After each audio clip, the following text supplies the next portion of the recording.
Mohol police station हद्दीतील बेळगाव येथील तरुण सचिन विष्णू भोसले 30 वर्षाचा तरुण याला विवाहासाठी मुलगी मिळत नव्हती, त्याच्या शोधात तो होता.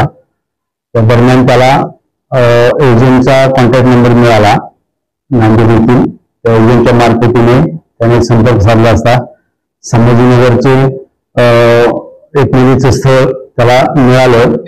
त्या मुलीची आई, मावशी, त्या मुलीचा भाऊजी असे नातेवाईक सगळे मिळून मुलगी द्यायला तयार झाले. त्या बदल्यात त्यांनी 2.5 लाख रुपये द्यावे लागतील म्हणून त्यांना सांगितलं. या तरुणांना 2.5 लाख रुपये देण्याची तयारी दर्शवली. त्या तरुणाने स्वतः त्याच्या भावाने त्याच्या नातेवाईकांनी वेळोवेळी फोन पेवरून त्यांना पैसे पाठवले. 2,41,000 रुपये मिळाले. त्यांच्यापर्यंत पोहोचल्यानंतर ते सर्व मंडळी संभाजीनगरची नाव सांगणारे ती सर्व मंडळी बेळगाव या ठिकाणी एप्रिलमध्ये आली. 2 एप्रिल 2024 रोजी आणि त्यांनी इथे येऊन या तरुणाच्या घरी येऊन त्याच्या नातेवाईकांशी बोलणी करून त्या मुलीचा या ठिकाणी विवाह लावून दिला होता.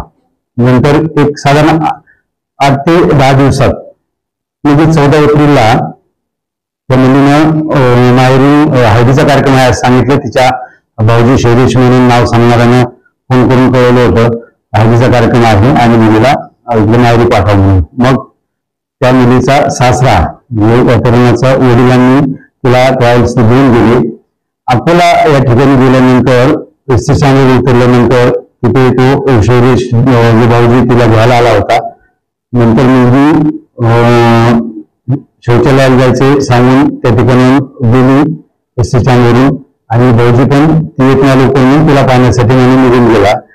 त्यानंतर ते दोघेही कायमचे फरार झाले. तिथून तरी ते फोनवरती उपलब्ध झाले नाही आणि गायब झाले. जाताना मुलीनं काही सोन्याचे दागिने आणि रोकड रक्कम म्हणजे असे एकूण सुरुवातीला 2,41,000 आणि नंतरचे असे रक्कम आणि दागिने असे 3,20,000 रुपये देऊन ही लोक गायब झाली होती.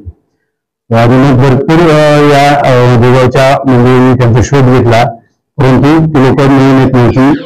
फोन वगैरे त्यांचे लागत नव्हते आणि एखाद्याचा फोन लागला याच्यामधील तर ते म्हणायचे तुम्ही तिकडे संभाजीनगरला या आणि इकडे आल्यानंतर आपण बोलू. एकंदरीत पाहता पोलीस स्टेशनला ते लोक आल्यानंतर आम्ही त्यांचा पूर्ण तक्रारी अर्ज पण घेतला होता आणि त्याची चौकशी सुरू केली होती परंतु हे लोक कुणी ट्रेस होत नव्हते. दरम्यानच्या काळात पंढरपूर या ठिकाणी 30 लोक विवाह करण्यासाठी एका तरुणासोबत येणार आहेत अशी माहिती मिळाली. मग त्या ठिकाणी आम्ही फिरोजी जे त्या लोकांना ओळखणारी मंडळी होती बेळगावची त्यांना सोबत घेऊन त्यांच्या सोबत आमचा पोलीस हवालदार आदिंगे आणि महिला पोलीस कर्मचारी हवालदार अश्विनी महामेनी अशा दोघांना आम्ही साध्या वेशात त्या मुलाकडच्या नातेवाईक आहेत असे म्हणून त्या ठिकाणी पाठवले होते. त्या ठिकाणी गेल्यानंतर हे लोक 4 महिला त्या ठिकाणी आल्या. गाडीमधून आलेल्या होत्या. गाडी भाड्याने केली होती त्यांनी.